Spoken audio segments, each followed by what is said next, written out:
In America, 40 elderly people face the threat of homelessness every single day. Frank Morrison was about to become one of them, until the landlord opened that bag. The Navy SEAL Commendation Medal that fell out left everyone speechless. Welcome to Hidden Heroes. Before we begin this powerful story, tell us in the comments which city you're watching from, and if you believe stories like this need to be told, hit that subscribe button.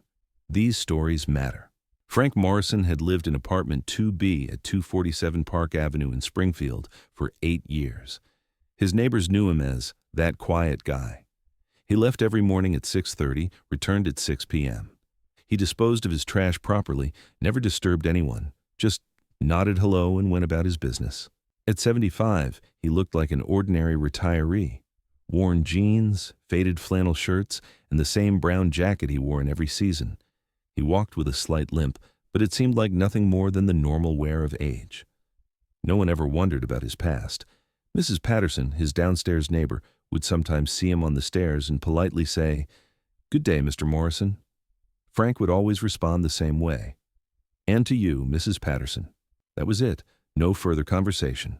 Frank's apartment was simple and orderly. Old furniture, clean but worn carpet, a small plant by the window. There were no photographs on the walls, no decorative items. It was as if it belonged to someone with no past, or someone hiding theirs. For 8 years, he had paid his rent on time, $850, cash, on the first of every month. He'd walk to landlord Michael Brennan's office, hand over the money, get his receipt, and leave.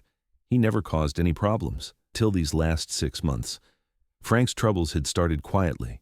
First came health issues. The old injury in his knee began hurting more with age. The doctor recommended physical therapy, but Frank's health insurance was limited. Treatment costs started straining his monthly budget. Then the hot water system broke. Landlord Brennan said the repair was Frank's responsibility. The $350 repair bill affected that month's rent. For the first time, he paid 15 days late. Brennan didn't take it well. "Mr. Morrison, this isn't a charity. Rent gets paid on time, or you find somewhere else," Frank had apologized. "I understand, Mr. Brennan, this won't happen again." But it did, because Frank's pension was $1,100 a month, rent $850, utilities $180, food $200. The math was simple. Even if everything else cost nothing, he was $50 short every month, and as he aged, expenses only increased. When he was late the third month, Brennan lost patience. "Frank, I like you, but this can't continue. Either you figure something out or I'll have to pursue legal options." Frank tried to find solutions. He looked for part-time work, but who would hire a 75-year-old with a limp?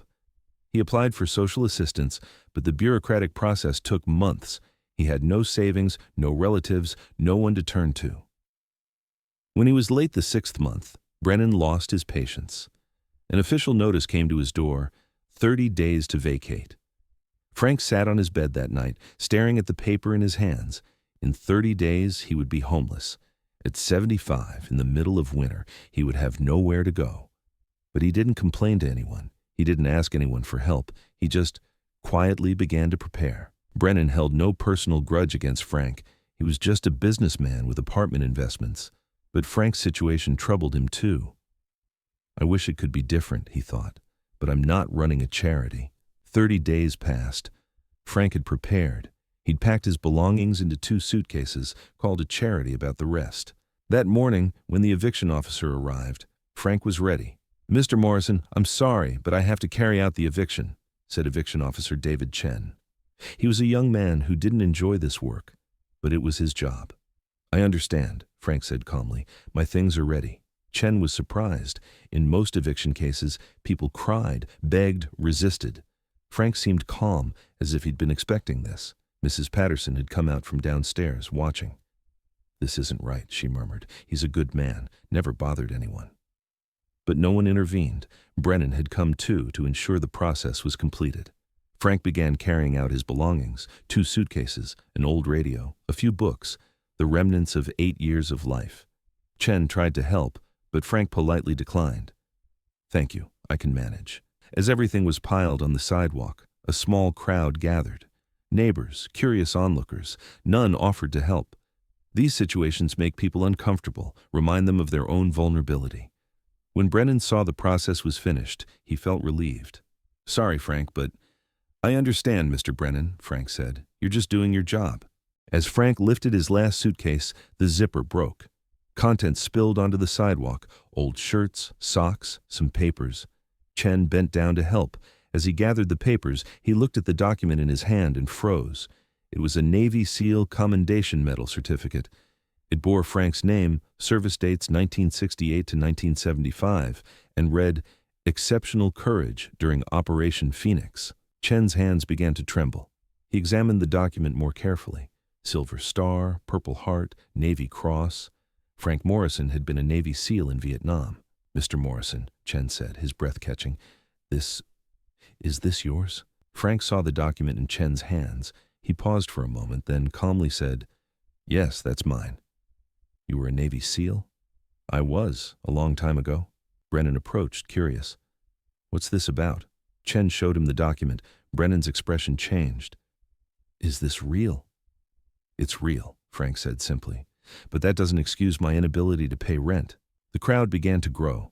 One neighbor took a photo, another told an elderly man, "This guy was a real war hero." Mrs. Patterson stepped forward.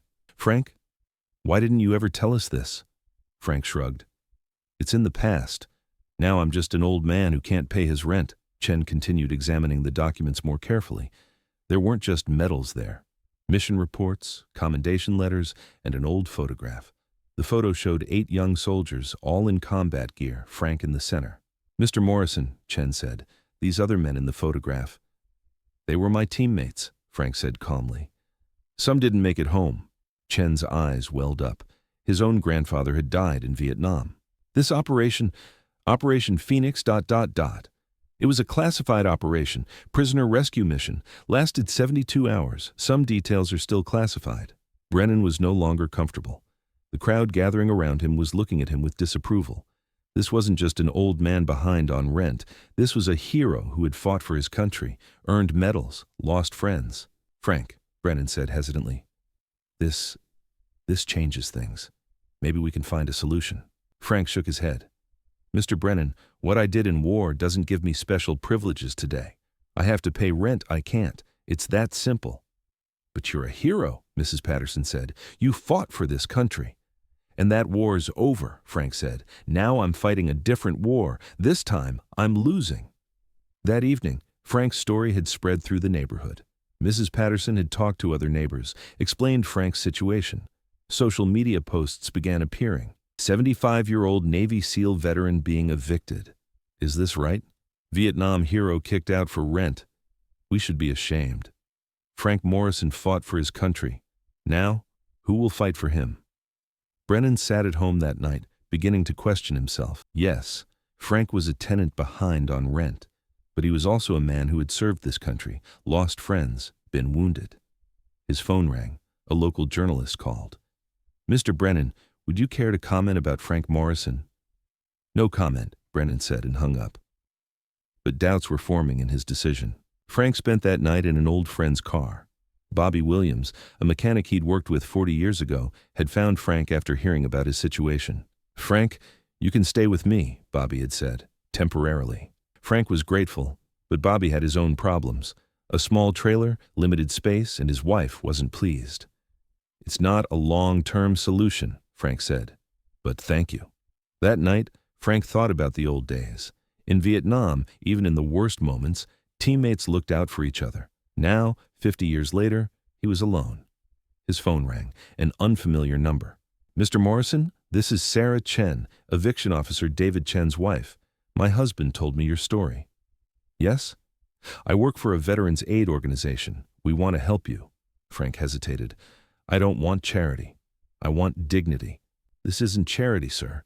This is a service you've earned." The next morning, Frank's story appeared on local news. "Vietnam veteran left homeless" was the headline. Brennan's office began receiving calls. "Shameful.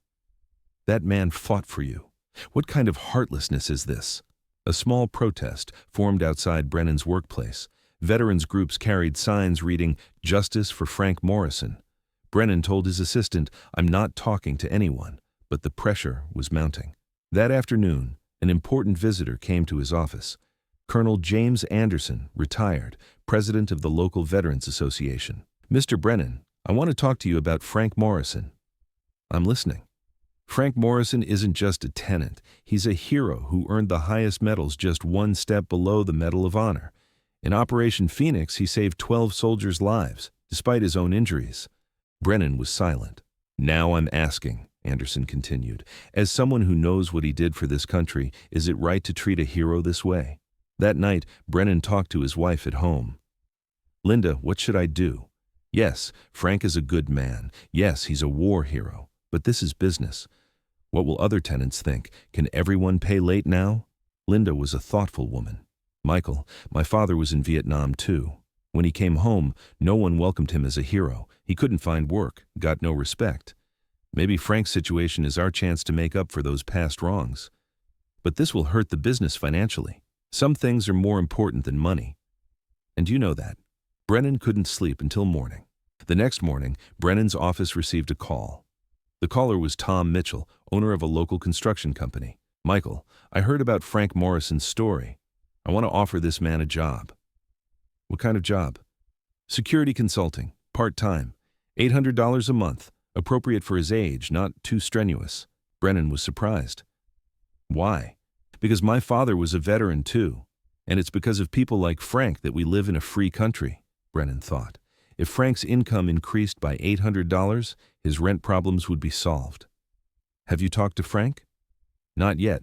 I wanted to talk to you first. Can we fix this situation? Brennan found Frank at Bobby's trailer, quietly reading a book.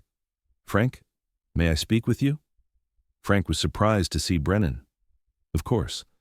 Frank, I've thought a lot about the past few days. I made a mistake. I was unfair to you. Mr. Brennan, you were just doing your job. No, Frank, my job isn't chasing money. My job is providing homes for people, and you're someone who has served this country. Brennan explained Tom Mitchell's job offer. Frank listened quietly. Are you doing this as a favor to me? Frank asked. This is a long overdue thank you.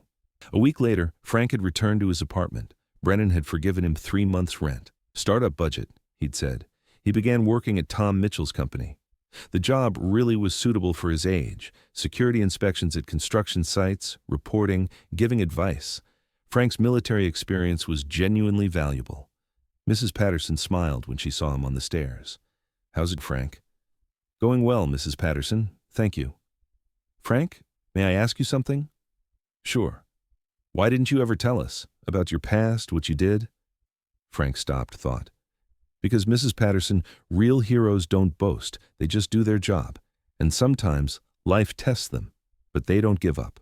Frank's story didn't just change his own life. Brennan began offering special programs for other veteran tenants. Tom Mitchell established a veteran employment program at his company. The neighborhood began looking at Frank differently. He was no longer just the quiet old man. He was an honorable, experienced, respectable person.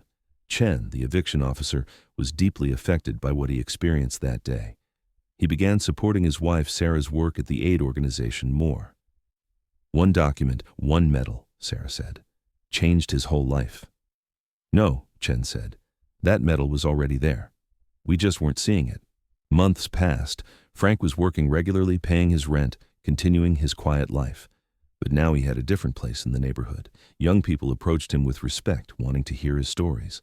Frank rarely told them, but when he did, he spoke not just about war, but about life. Wars end, he would say, but life continues, and life requires courage too. Every day. Brennan had developed a friendship with Frank. Sometimes they would have coffee together, talk. Frank, what would have happened if we hadn't seen your documents that day? I would have become homeless, Frank said simply, and life would have gone on. Don't you regret not telling anyone? Frank smiled. Brennan, real value isn't in people noticing you. It's in what kind of person you are. I was always the same person. Those medals just proved it. Frank's story is just one of thousands of similar stories. Every day in America, there are veterans hiding their pasts, living quietly, struggling alone with hardships. They don't boast, don't complain, don't seek attention. They just live, fight, and sometimes lose, until someone recognizes their true worth. Frank Morrison was a Navy SEAL, but more importantly, He was a brave person. He was brave in war and brave in life. And perhaps his bravest quality was continuing to be a good person quietly without expecting anyone to know. Now I ask you, do you have Frank Morrison-like people around you? Heroes hiding their pasts, struggling quietly, whose value we don't see? Share their stories in the comments. Let's remember them. Because at Hidden Heroes, we believe real heroes should never be forgotten. Thank you for watching. If this story touched you, share it, subscribe, and help these voices be heard. See you in the next video. And remember, sometimes the greatest heroes are those who look most ordinary.